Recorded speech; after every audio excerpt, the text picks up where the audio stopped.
I, 34M, never thought I'd be writing a post like this. Margaret, 32F, and I have been married for 8 years, together for 12. We met during our sophomore year of college. I was this quiet, nerdy computer science major, and she was a vivacious art history student. We were paired up for a group project in a general education class, and despite our differences, we hit it off immediately. Margaret came from a wealthy family in New York. Her parents were high-powered lawyers who always pushed her to follow in their footsteps. But Margaret had other ideas. She wanted to pursue her passion for art, much to her parents' disappointment. I admired her courage to follow her dreams, despite the pressure. My background was quite different. I grew up in a small town in Ohio, raised by a single mom who worked 2 jobs to make ends meet. I got into college on a scholarship and was determined to make something of myself. Margaret and I bonded over our shared desire to forge our own paths in life. After graduation, we both landed jobs in Seattle's booming tech industry. I started as a software developer at a startup, while Margaret got a job managing social media for a trendy art gallery. We were young, in love, and excited about building a life together in a new city. We got married 2 years after moving to Seattle. It was a small, intimate ceremony, just close friends and family. Margaret's parents didn't approve of her marrying a small-town nobody, their words, so they didn't attend. It hurt Margaret deeply, but she put on a brave face. I promised her that day that I'd always be there for her, that we'd create our own family. The first few years of our marriage were amazing. We both advanced in our careers, bought a cozy apartment in a hip neighborhood, and traveled whenever we could. We decided early on that we didn't want kids. Instead, we focused on our relationship and personal growth. Margaret got into yoga about 3 years ago. She said it helped her deal with the stress of her job, which had become more demanding as she climbed the corporate ladder. I was supportive, happy that she found something she enjoyed. I even tried it a few times myself, but quickly realized I wasn't cut out for it. I preferred to spend my free time on photography, a hobby I'd picked up in college. Everything seemed perfect. We had good jobs, a nice home, shared interests, and a strong relationship. Or so I thought. About 6 months ago, Margaret started going to a new yoga studio closer to our house. She was really excited about it, saying the classes were more challenging and the instructor was great. I was happy for her, glad she found something she enjoyed so much. Looking back, I should have seen the signs. She started spending more time at the studio, sometimes going for extra classes or workshops. She'd come home later than usual, always with some excuse about traffic or grabbing a smoothie with her yoga friends. I didn't think much of it at the time. I trusted her completely.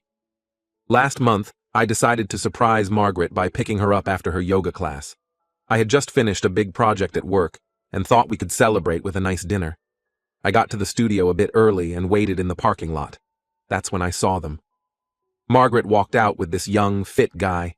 He had the typical yoga instructor look, man bun, tattoos, the works.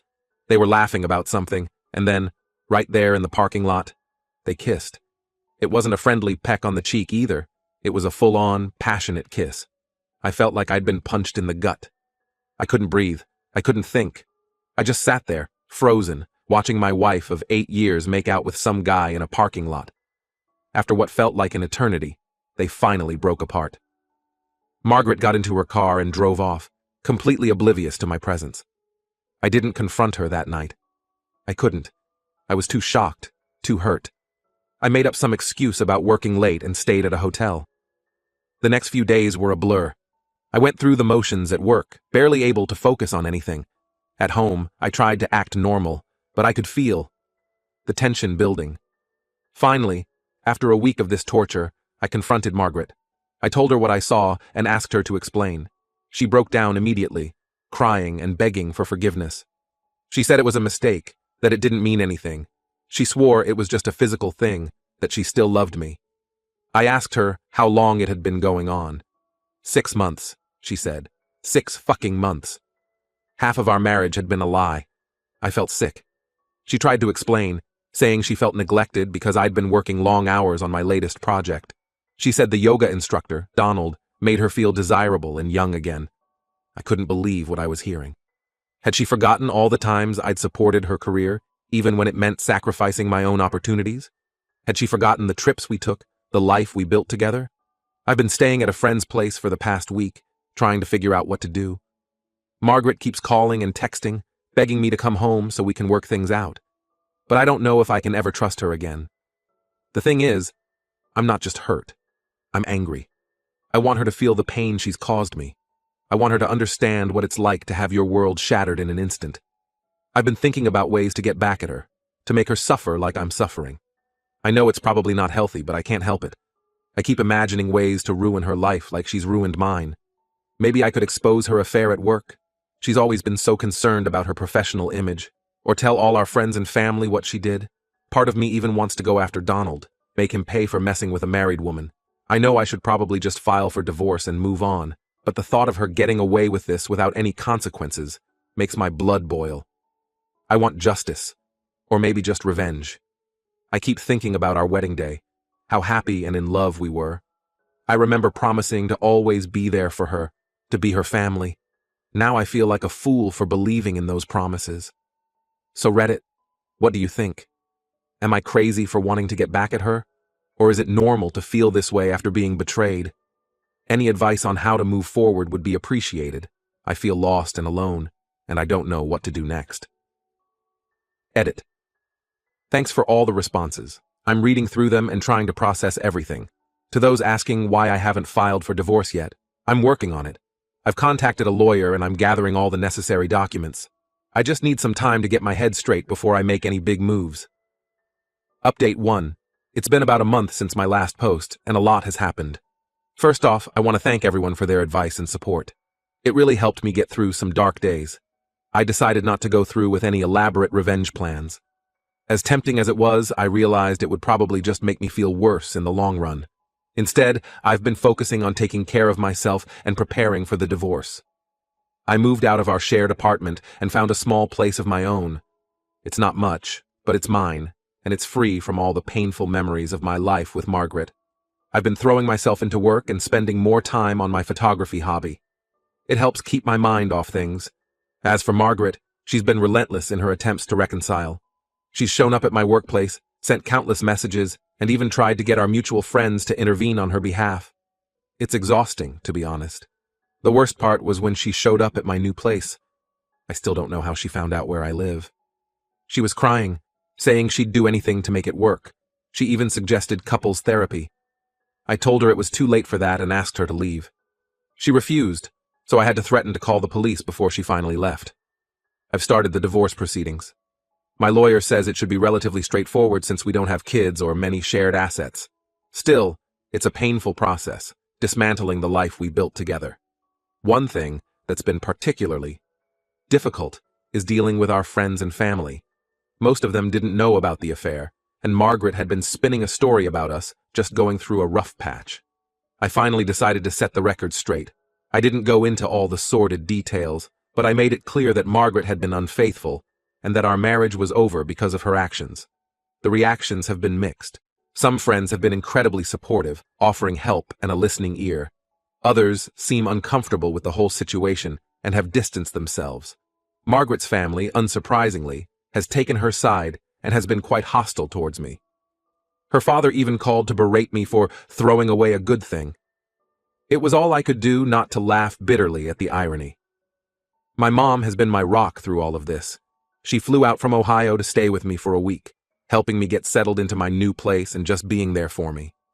We had a lot of long talks about relationships, trust, and moving forward. She shared some things about her own past that I never knew, including why she and my dad split up. It gave me a new appreciation for everything she went through raising me on her own. As for Donald, the yoga instructor, I haven't done anything about him. Part of me still wants to confront him, to make him face what he's done, but I know it's not worth it. He's not the one who made vows to me. Margaret is the one who betrayed me, and she's the one I'm cutting out of my life. There have been moments of weakness where I've considered giving Margaret another chance. The loneliness can be overwhelming at times, and there's a part of me that misses the life we had. But then I remember the look on her face when I confronted her about the affair, and I know I can never trust her again. I've been trying to keep busy to avoid dwelling on things too much. I signed up for a local photography class, hoping to improve my skills and maybe meet some new people. It's been good to focus on something creative and challenging. Work has been both a blessing and a curse. On one hand, it's a welcome distraction. On the other, It's hard to concentrate sometimes when my mind keeps wandering back to Margaret and the affair. My boss has been understanding, thankfully. I finally told him what was going on, and he's been great about giving me some flexibility with my hours. For now, I'm taking it one day at a time. Some days are better than others. I'm trying to focus on the future and rebuild my life. It's not easy, but I know it's necessary. I've been thinking a lot about what I want for my future. Before all this happened, Margaret and I had been talking about starting our own business together. Now, I'm wondering if I should pursue that dream on my own. It's scary to think about, but also exciting. I'll update again when there are significant developments in the divorce proceedings or if anything major happens. Thanks again for all your support, Reddit. It means more than you know. Update 2. It's been another couple of months, and I wanted to give you all an update on my situation. The divorce is moving forward, albeit slower than I'd like. There have been some complications with dividing our assets, particularly our shared investment portfolio. Margaret's lawyer is pushing for a larger share, claiming that her career sacrifices early in our marriage entitle her to more. It's frustrating, but my lawyer assures me we have a strong case. In the meantime, I've been trying to focus on personal growth. I joined a gym and started working out regularly. It's been great for managing stress and helps me sleep better at night. I've also been seeing a therapist to work through my trust issues and anger. It's not easy, but I'm slowly starting to feel like myself again. Work has been a welcome distraction. I threw myself into a big project, and it's paying off. My boss noticed my extra efforts and hinted at a possible promotion in the near future. It's nice to have something positive to focus on. As for Margaret, she's finally stopped trying to contact me directly.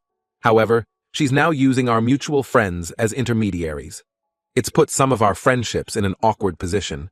A few friends have told me that Margaret's been painting herself as the victim, claiming that I'm being unreasonable by not giving her a second chance. It's infuriating, but I'm trying not to let it get to me. I ran into Donald, the yoga instructor, at a local coffee shop last week. It was incredibly awkward. He tried to apologize, saying he didn't know Margaret was married. I didn't buy it for a second. I told him to save his apologies and walked out. It shook me up more than I'd like to admit, but I'm proud of myself for not losing my cool. On a more positive note, I've started dating again. Nothing serious, just casual coffee meetups and such. It's been nice to connect with new people who don't know my history. It's helping me remember that there's life after Margaret. The hardest part lately has been dealing with the holidays. This will be the first Thanksgiving and Christmas I've spent alone in nearly a decade. My family has invited me to join them, but the thought of all the pitying looks and awkward conversations is almost worse than being alone. I'm considering taking a solo trip instead, maybe do some photography in a national park. I've been thinking a lot about the future lately. Before all this happened, Margaret and I had talked about starting our own tech company. Now, I'm considering pursuing that dream on my own. It's scary, but also exciting. I've been working on a business plan in my free time, and I'm starting to think it might actually be viable. That's all for now. I'll update again when the divorce is finalized, or if anything significant happens. Thanks again for all your support, Reddit. It's been a huge help during this difficult time. Update 3. Hello everyone. It's been about 6 months since my last update, and I wanted to share some final thoughts on this chapter of my life. The divorce was finalized last month. It was a long and draining process, but it's finally over. In the end, we settled on a fairly equal division of assets. Margaret got to keep the apartment, and I got a larger share of our investments. It's not ideal, but I'm just glad it's done. I've moved to a new city for work. The promotion I mentioned in my last update came through, but it required relocation. At first, I was hesitant about such a big change, but now I see it as a fresh start. New job, new city, new life. I haven't spoken to Margaret since the divorce was finalized. Last I heard, she's still with Donald. They moved in together shortly after our divorce was settled. It stung at first, but I'm surprised to find I don't really care anymore. They're just two people I used to know. My photography hobby has turned into something more serious. I've had a few of my photos published in a local magazine, and I'm working on putting together an exhibition. It's exciting to have a creative outlet that's just for me. Dating is still casual, but I'm enjoying meeting new people without the pressure of a serious relationship. I'm not ready for that yet, but I'm open to the possibility in the future. The business idea I mentioned in my last update is slowly becoming a reality. I've been working on it in my spare time, and I recently pitched it to a few potential investors. They seemed interested, so who knows? Maybe in a year or two, I'll be running my own company. My relationship with my mom has gotten even stronger through all of this. We talk almost every day now, and she's planning to visit me in my new city next month. It's nice to have that solid family support.